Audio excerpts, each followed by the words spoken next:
Assalamu alaikum. Once again, welcome to the Ask Skincare by Dr. Alina Abid. आज की जो मेरी video है और मुझे इसके हवाले से बहुत ज़्यादा ईमेल रिसीव हुई कि पैरोनिकिया क्या होता है। पैरोनिकिया के बारे में जो है वो पेशेंट्स जो है मोस्टली आगाही लेना चाह रहे थे। तो आज की वीडियो में आपको बताऊंगी, जैसे कि आप तस्वीर में भी देख रहे हैं कि ये नेल से रिलेटेड है। नेल की एक इन्फेक्शन है। पैरोनिकिया एक इन्फ्लेमेशन होती है। नेल्स के अराउंड की जो स्किन है वो रेड हो जाती है किसी भी चोट लगने की वजह से या बैक्टीरिया या फंगस के इन्फेक्शन की वजह से। पैरोनिकिया तब डेवलप होता है जब आपकी स्किन में किसी किस्म का कोई कट लग जाए या आपके नेल्स की जो सराउंडिंग्स हैं वो डैमेज हो जाएं, और इसके अलावा किसी किस्म की इन्फेक्शन जैसे कि बैक्टीरिया है, फंगल है, ब्रोकन स्किन के थ्रू जो है वो एंटर होते हैं। पैरोनिकिया कितना कॉमन है ये जानना बहुत ज़रूरी है। मोस्टली पेशेंट्स आते हैं, इसी तरह उनके इन्फ्लेम्ड नेल्स होते हैं, उसकी सराउंडिंग स्किन बहुत ज़्यादा रेड पेनफुल होती है, और उनकी हिस्ट्री होती है कि वो सर्फ का इस्तेमाल करते हैं, इरिटेंट्स यूज़ करते हैं, डिटर्जेंट्स, केमिकल्स, जो लिक्विड्स होते हैं केमिकल से रिलेटेड, सर्फ हैं, जैसे ख़वातीन कपड़े धोती हैं, तो उसकी वजह से जो उनका ये जिल्द की इन्फेक्शन है वो बहुत ज़्यादा सवेरिटी इख्तियार कर लेती है। इसकी वजूहात जानना बहुत ज़रूरी है कि ऐसे अफराद जो नेल बाइटिंग करते रहते हैं, स्पेशली बच्चे भी, बड़े भी। इसके अलावा जब आप नेल बाइटिंग करते हैं, पिकिंग एट द क्यूटिकल्स, तो वो क्या क्रिएट करते हैं, टीनी क्रैक्स आ जाते हैं आपके नेल्स में, या फिर आपकी स्किन में कट भी लगता है। तो उसके नतीजे में इजीली जो डैमेज स्किन है उसमें बैक्टीरिया या फंगल पेनिट्रेशन करते हैं। Have certain skin condition, people who have underlying skin conditions may be more likely develop nail infections। ठीक है, यानी कि ऐसे पेशेंट्स जिनको अंदरूनी तौर पे वैसे भी इम्यूनिटी उनकी ज़्यादा स्ट्रॉन्ग नहीं है, कमज़ोर हैं, शुगर पेशेंट्स हैं, उनमें इस तरह की ज़्यादा जो है वो स्किन इन्फेक्शन कॉमन है। ऐसे अफराद जो जिनका पानी से डीलिंग है, बारटेंडर्स हैं, डिश वाशर्स हैं, और ऐसे और अफराद जो मतलब कार एरियाज़ में काम करते हैं, वहाँ पे पानी का ज़्यादा उनका काम है, तो उनमें जो है वो हाई रिस्क होते हैं कि उनको पैरोनिकिया हो सकता है। अब इसकी अलामात क्या हैं? जैसे कि आप तस्वीर में देख रहे हैं कि ये कुछ घंटों या फिर दिनों में जो है आपको इस तरह की जिल्द की जो इन्फ्लेमेशन है वो डेवलप होती है। ये जैसे आप पिक्चर में देख सकते हैं कि नेल की जो सराउंडिंग है वो बहुत ज़्यादा रेड है, इन्फ्लेम्ड है और स्वेल्ड है। तो इससे पेशेंट बहुत ज़्यादा तकलीफ़ में आते हैं। Pain, swelling and tenderness around the nail, skin that is red and warm to touch. तो वो पेशेंट जो है इससे बहुत ज़्यादा जो है उनके लिए डिस्कम्फर्ट फीलिंग होती है। और आपको जैसे मैं दिखा चुकी हूँ कि ये रेड एरिया होता है, बाज़ औक़ात कुछ पेशेंट से इस एरिया में पस भी निकल रही होती है, जैसे कि आप देख सकते हैं कि इस पिक्चर में पेशेंट्स के जो इन्फ्लेम्ड एरिया है उधर से पस भी निकल रही है। वाइट टू येलो पस फील्ड एब्सेस भी बन जाती है, और इसके लिए फिर जो है वो प्रॉपर एंटीबायोटिक्स का जो है कोर्स कराना होता है, और इसके अलावा इनसीएन और ड्रेन करके भी पस को रिमूव किया जाता है। इसकी वजूहात क्या हैं? सबसे कॉमन जो वजह है वो बैक्टीरिया, जिसको हम कहते हैं स्टेफाइलोकोकस ऑरियस बैक्टीरिया, जो है स्टेफ इन्फेक्शन, वो सबसे टॉप पे जो है पैरोनिकिया की इन्फेक्शन करती हैं। जैसे कि मैं आप बता चुकी हूँ, ब्रोकन स्किन हो, डैमेज स्किन हो, क्यूटिकल्स डैमेज्ड हों, क्रैक्ड नेल्स हों, तो बैक्टीरिया बहुत इजीली पेनिट्रेट करता है।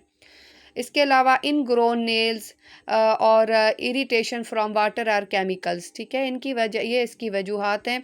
इनग्रोन नेल्स वालों को ये जो है वो रिकरेंट होता है कि वो कुछ कुछ महीनों के बाद दोबारा से उनको पैरोनिकिया होता है, जिसको हम दूसरे अल्फाज में क्रोनिक पैरोनिकिया भी कहते हैं।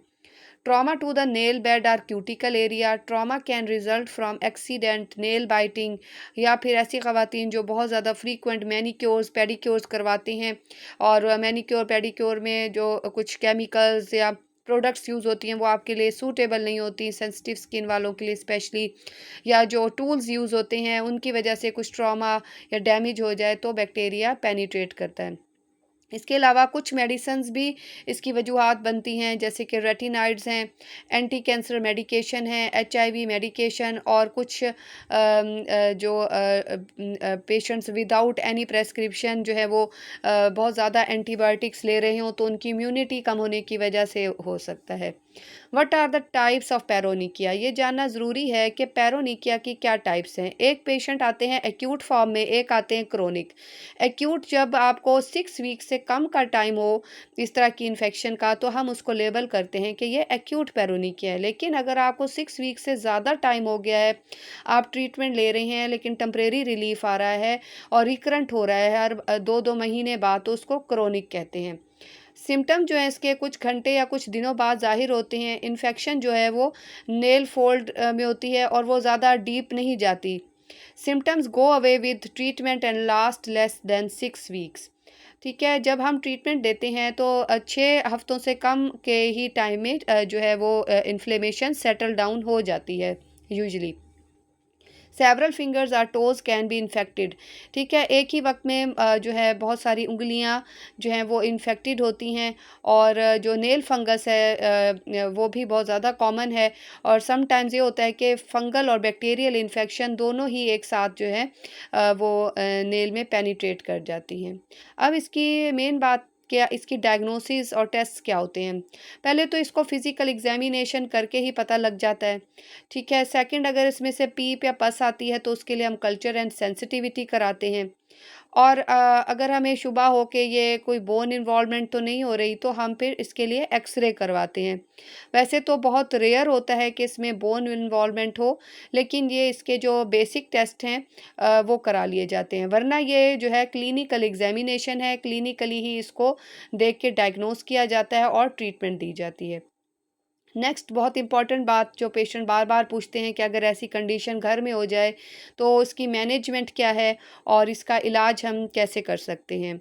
तो इसके जो स्टेप वाइज मैं आपको बताऊंगी कि आपने घर में क्या करना है, इसके लिए क्या एहतियातें हैं।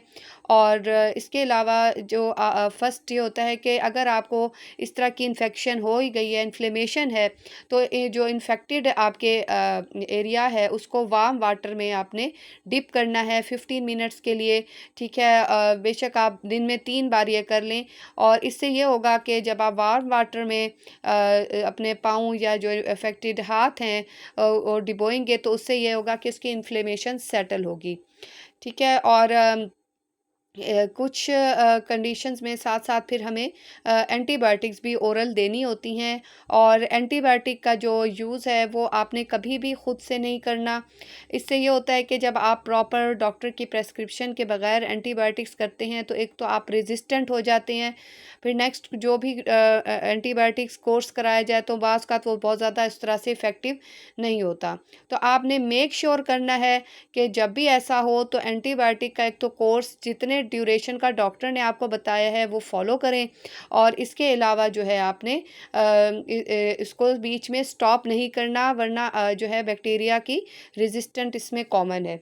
बचना कैसे है, avoid biting chewing on your nails और the hang nails, be careful not to cut your nails too short. अगर आप लोगों को इसी तरह का कोई जिल्द का मसला है और आप लोग चाहते हैं कि आपका इसके प्रॉपर इलाज किया जाए, ट्रीटमेंट लेना चाहते हैं, तो इसके लिए मैं ऑनलाइन कंसल्टेशन भी देती हूँ अपने पेशेंट्स को, और इसका जो है आपका शर्तिया इलाज जो है बिल्कुल मुमकिन है। नेक्स्ट जो बहुत इंपॉर्टेंट बात है वो ये कि मेंटेन गुड हाइजीन। अपने हाथों को जो है आपने धोना है। ठीक है, और इसके अलावा अपने नेल्स को क्लीन रखें, इनको जो है प्रॉपर मॉइस्चराइज़र अप्लाई करें। मॉइस्चराइज़र जो है आपके नेल्स पे, हैंड्स पे बहुत ज़रूरी है, क्योंकि वो स्किन बैरियर को जो है मेंटेन करता है। Wear waterproof gloves if you work with the chemicals or your hands will be wet for a long period. ठीक है, आपके जैसे कि मैंने बताया कि जो पैरोनिकिया है वो किस वजह से होता है कि जब आपका पानी में ज़्यादा काम है। जब आपका पानी में ज़्यादा काम है तो आप एहतियातन जो है ग्लव्स यूज़ कर सकती हैं। ठीक है, इसकी जो आउटलुक है या प्रोग्नोसिस है कि पैरोनिकिया कोई ऐसी डेंजरस कंडीशन नहीं है, ये जो है ट्रीटमेंट के साथ बिल्कुल क्लियर हो जाता है। और इन्फेक्शन जो है में progress to involve the underlying bone. अगर इसकी ट्रीटमेंट ना की जाए तो ये आपकी बोन तक भी पेनिट्रेट कर सकता है, इसलिए ट्रीटमेंट जो है इसकी ज़रूरी है। लेकिन जैसे ही ट्रीटमेंट स्टार्ट होती है तो लेस देन 6 वीक्स में ही जो है पेशेंट को आराम आ जाता है। और अगर इसकी अनट्रीटेड जो कंडीशंस होती हैं, आप देख सकते हैं कि जो नेल्स हैं वो फिर डैमेज होने लग जाते हैं और उसमें फिर फंगल और बैक्टीरियल इन्फेक्शन जो है वो स्प्रेड कर जाता है। तो उम्मीद है कि आपको मेरी जो आज की वीडियो है वो बहुत ज़्यादा इन्फॉर्मेटिव लगी होगी। अगर आप इसके मुतालिक कुछ और भी जानना चाहते हैं तो आप ज़रूर पूछ सकते हैं, या किसी भी स्किन की इशू है आप जानना चाहते हैं तो आप मुझसे जो यूट्यूब का कमेंट सेक्शन है उसमें पूछ सकते हैं। मज़ीद वीडियोज़ अगर आप चाहते हैं कि इस तरह की मालूमाती वीडियोज़ देखें तो मेरे चैनल को फ़ौरन से लाइक शेयर करें और सब्सक्राइब करें। और इसके अलावा अपना फ़ीडबैक ज़रूर दिया करें। मुझे आप लोगों के फ़ीडबैक का इंतज़ार रहता है कि आपने और कौन सी स्किन कंडीशन है जिसके बारे में आपको अवेयरनेस चाहिए, क्योंकि ये चैनल ही मैंने अपना पब्लिक अवेयरनेस के लिए बनाया है ताकि आप घर बैठे ही डर्मा जो है आसान अल्फाज में समझ सकें। तो मेरा चैनल का नाम है ask skin care by doctor Leena Abid, skin health vitality. और इसके अलावा मेरे जो चैनल है इसमें बहुत सी वीडियोस जो हैं वो वायरल हैं, स्पेशली एक्जिमा की वीडियो बहुत ज़्यादा देखी जा रही है और विटिलाइगो की। और एक्जिमा चूँकि अब विंटर सीज़न है तो चंबल की बीमारी बढ़ती है, वो भी वीडियो आप देख सकते हैं। इसके अलावा विटिलाइगो को भी आप देख सकते हैं। तो मिलते हैं अगली वीडियो में। अल्लाह हाफिज़।